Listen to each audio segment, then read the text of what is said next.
cholesterol, kidney disease, various types of cancer, depression, Alzheimer's disease, autoimmune disorders, osteoporosis, even fatty liver are chronic signs of inflammation and can be aided by supporting the body's ability to protect those cells that it needs. And that is the purpose of ImmuStem and AdaptoStem together, supporting the body to be the best it can be. Dr. Malay, how will I feel after taking AdaptoStem and ImmuStem? The ImmuStem is going to have an immediate effect, but I tell you, your immune system is starting to function better after 24 hours. You put AdaptoStem along with it, and most will feel it within 30 minutes. Order now at healthylooking.com. The Stem Cell Wellness Kit from Dr. Malay protects your body's stem cells and will make you feel better faster. The Stem Cell Wellness Kit with AdaptoStem and ImmuStem and your free gift Relaxol is only available at healthylooking.com or toll free at 800-563-3980. That's 800-563-3980. Don't forget to enter promo code George for free shipping. George's Stem Cell Wellness Kit at healthylooking.com. That's healthylooking.com.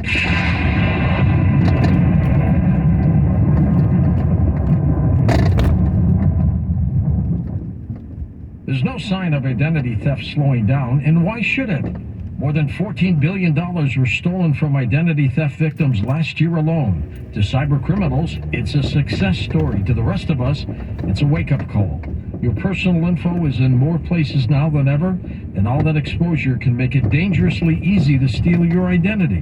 LifeLock by Norton makes it easy to help protect yourself by monitoring your identity and alerting you to threats you could miss on your own. If you become a victim of identity theft, a U.S.-based LifeLock restoration specialist will be dedicated to your case and work to fix it. No one can prevent all identity theft or monitor all transactions at all businesses, but everyone can save up to 25% off their first year by calling 1-800-LifeLock or to go to lifelock.com and use promo code George. That's promo code George to save up to 25% off your first year. 1-800-LifeLock or lifelock.com. Promo code George. When banks fail, when bonds are devalued, and the stock market is in turmoil, you'll be glad you own gold, and now you can own gold in a retirement account. That's right. Birch Gold will help you convert an old IRA or 401k into an IRA in physical gold. Just text the word COAST to 989898 and get a free info kit on gold. There's no obligation, just valuable insights. Protect your savings with gold from Birch Gold. Text COAST to 989898. Maxwell, he was scratching and losing some hair. My vet, she said, oh, he must be allergic to chicken. Another vet said it's the drain. Third vet said it's the weather. Then somebody said DINOVITE.com. It took 2 weeks, and the dog stopped itching, the hair stopped falling out. The Dynavite is a big part of Maxwell's diet. You get some Dynavite, how happy your dog will be. DINOVITE.com.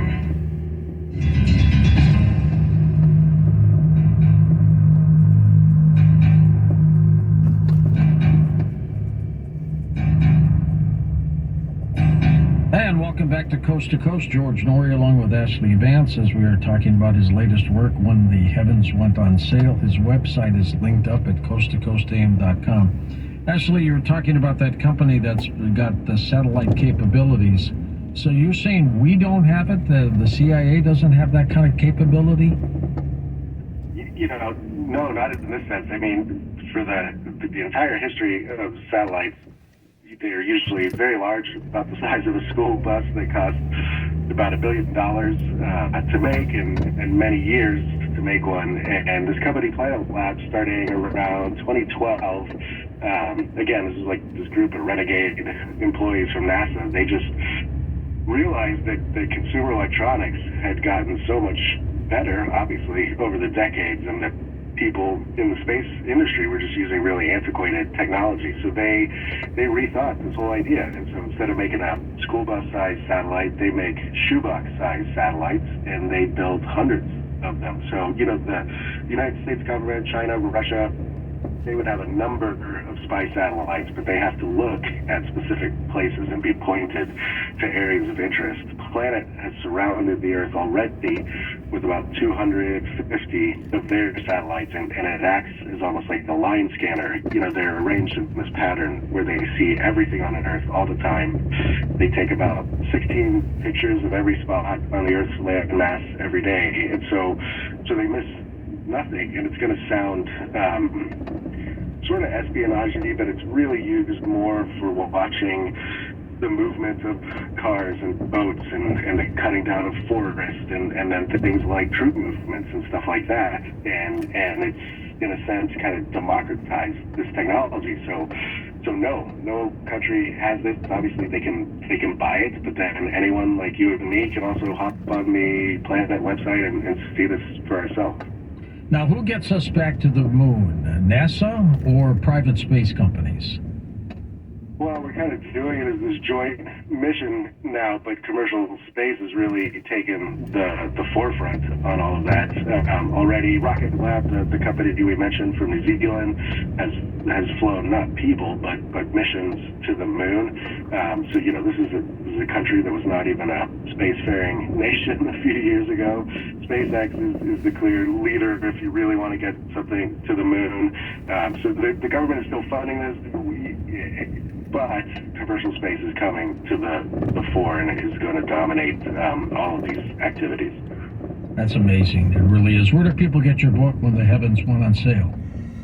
You go to my website, Ashley with 2 E's, AshleyVance.com. Obviously, anywhere else you like to buy books, independent stores are always welcome. Good for you, Ash. So has your dream been everything you expected so far? On here, yes. You know, I listen to this show every night for many years of my life, and yes, this is fantastic. I was pretty amped up all day, I gotta admit. That's great. And what about other countries like China, India, Japan? Are they going to make inroads too? Yeah, I mean, it's such an interesting time. I just can't stress this enough to people. There was a natural order to things that was in place for 50, 60, 70 years, and it's being shaken up.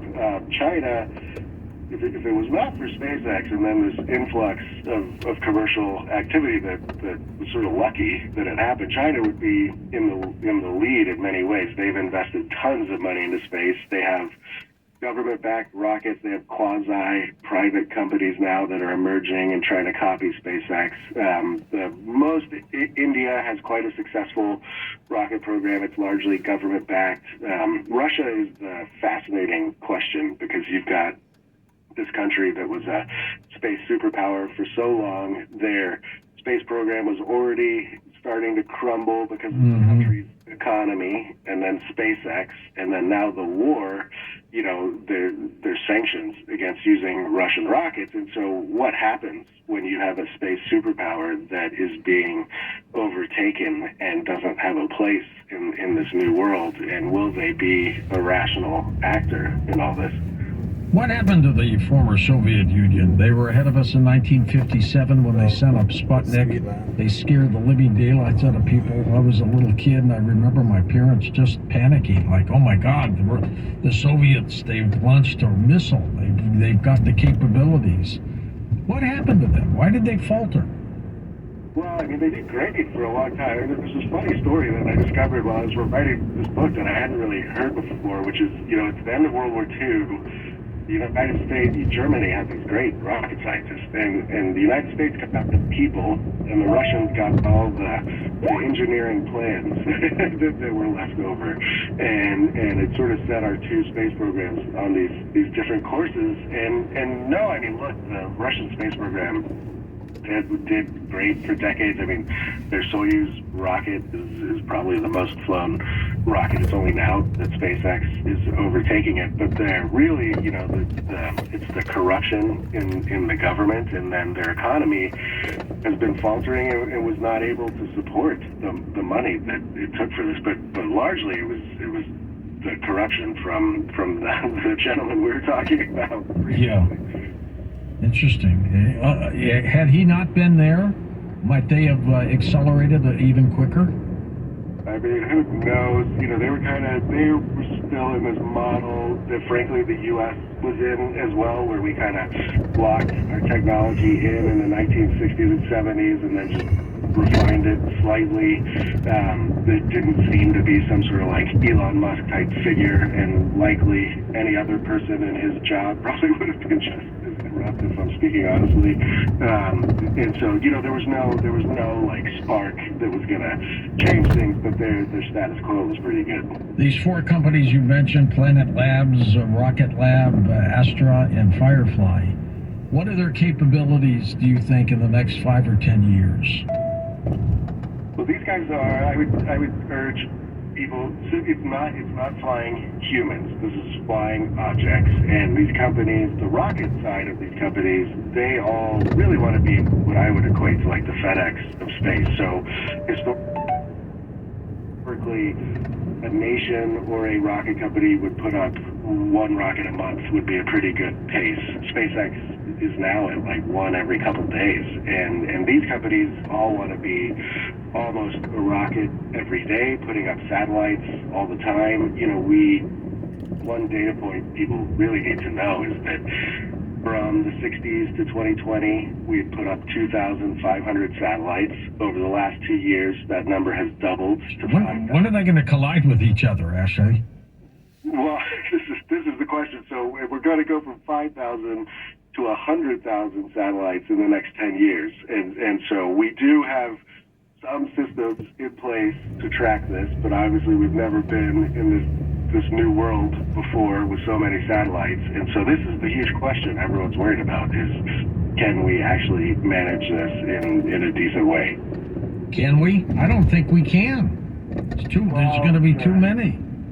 Yeah, I mean, there's a lot of room up there, but it's already getting a little hectic. There's a company called Leo Labs that I write about briefly in the epilogue of my book. So they're a startup that has built a whole new range of antenna systems around the world, and they're pretty fantastic at tracking the objects, and people might be blown away. So the satellites up there right now, they talk to each other, even competing company satellites, and through this Leo Labs software system, and they maneuver and get out of each other's way, and you just sort of hope that this orchestration works out. Can you explain Neuralink for us, how it works and why they need so many satellites up here? For Starlink? Yeah, absolutely. Yeah, with Starlink, it's similar to that Planet Lab line scanner idea. You want to put these satellites in orbit in sort of a pattern where they're obviously moving at high speed all the time, and so you need enough of them to create this almost like a computing shell around the Earth where you can reach all the different regions and you can pass off a connection from one satellite to the next, because you have to have sort of like a line of sight with the satellite, and you have to pass through this army of satellites. What happens when one satellite goes? How do they replace it? Well, that's the whole thing with all these new rockets and this FedEx of space idea. You know, in the past you would be out of luck because you'd probably have to wait, Lord knows, you could wait 6 months, a year, 2 years to replace it. But now we're getting this point where it breaks and you fly a rocket the next day and go replace it. And the satellites are also, they used to be those huge expensive ones we were talking about. They were designed to last for 20 years. These new ones, they just last for 3 or 5 years, and then they deorbit and burn up in the atmosphere on their way back. So we're in this like era of disposable satellites almost. Ashley, tell us what got you into this field. It was an accident. Really? Yeah, I mean, I'm not a space nerd growing up. I mean, I thought it was cool, but I was not deep into it. It was really doing the book on Elon. I mean, my favorite, I reported on his whole life, but my favorite part was SpaceX and the early days of SpaceX. I don't know if people know this. You know, the first SpaceX rocket was built on Kwajalein Atoll, which is a series of islands between Australia and Hawaii, and these 20-something engineers spent 6 years of their life on this island building a rocket. And I wasn't covering the company then, so I just had to hear all these stories, and I just loved it. I loved the energy of it. I loved this just showing the status, shoving the status quo aside and this lumbering industry aside, and it was kind of just as I finished that book, all this other stuff was happening, and I was like, oh, I could watch this happen in real time from the ground up and see what it maybe used to be like. Did you ever have an opportunity to interview Buzz Aldrin? I didn't. I've been so tilted towards kind of all this commercial space stuff in the new era that I just haven't spent nearly as much time on some of our forebears here. I wish I had. 93 years old and seems to still be going strong. Yeah, absolutely. I mean, a one-of-a-kind character. Don't ever tell him to swear on a Bible about going to the moon, though, huh? No, I've seen those videos. I don't blame the guy for being upset. He risked his life for this country. He risked his life, and so did all these other astronauts. And some guy comes by and says, you never went, put your hand on a Bible. I can understand how they're upset. No, but you got to hear it over and over and over again. And now, when I look at how much activity we're doing now and how much stuff is up there, taking photos and analyzing everything, it's getting a bit ridiculous to deny some of these things. Are you fascinated, Ashley, with the pace of space technology? Yeah, I am now because it's fascinating. It's interesting. It's really stuck in the mud, but there's a funny thing that's happened, right? So in the 70s or 80s, if you had a radio that had been to space, you certified it as the space grade radio, and if you were a supplier of that radio, you charged $100,000 for it because you said, look, this can survive a rocket launch, it can survive the rigors of space. And people just got used to that idea. Nobody wanted to make a radio that messed up. And it was SpaceX, it was Planet Labs. They said, look, I think we can probably just fly like a smartphone up there now. This stuff is pretty good. And that's exactly what they started doing. They would send up consumer electronics. And so for the first time, we have the power of Moore's Law, all this advancement in technology that's taken place over decades, going to space. And it's just the capabilities of what we could do are so far beyond what has happened the previous 20, 30 years. What about Mars? What's your take on going to Mars? Well, it seems a little nuts to me because you have to do an awful lot to make it livable there. I do think, I know Elon well. I am very confident he's going to build a rocket capable of getting to Mars. He's obviously trying to do that, and I think he'll succeed. I think he will succeed in putting machines onto Mars. I just think for the human side of the equation, it's miserable. You got to fly about 6 months to get there, and then hopefully you have a ride back. But even when you're there, it's going to be these incredibly challenging conditions. Absolutely. And an awful lot could go wrong, Would you go as a reporter? I would go on, I don't want to do these Blue Origin and Virgin Galactic have these 6-minute missions just to the edge of space. I'm sure that would be fun. It doesn't seem worth the money or even as a reporter for me, I want to do SpaceX is going to start offering kind of like a couple laps around the moon and you're up there for a few days. I would do that. SpaceX has flown about, I forget what it is now, 150 times in a row without an incident, and it's been putting people up there all the time. If I could go as a reporter so I don't have to pay for it, because I don't think I could afford it, I would absolutely do that. Did you see the explosion of the big rocket they tested several weeks ago?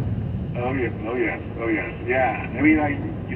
Having written this book and seeing kind of the process that happens with a new rocket, I know people saw that and they thought this is a disaster, but it just wasn't. The first time you fly a rocket, nobody's ever gotten it to work the first time. Rocket Lab got the closest, and it flew for 4 minutes. That's great. As long as it doesn't blow up on the pad, you're doing pretty well. And I don't think they've ever explained to us what they think happened yet, have they?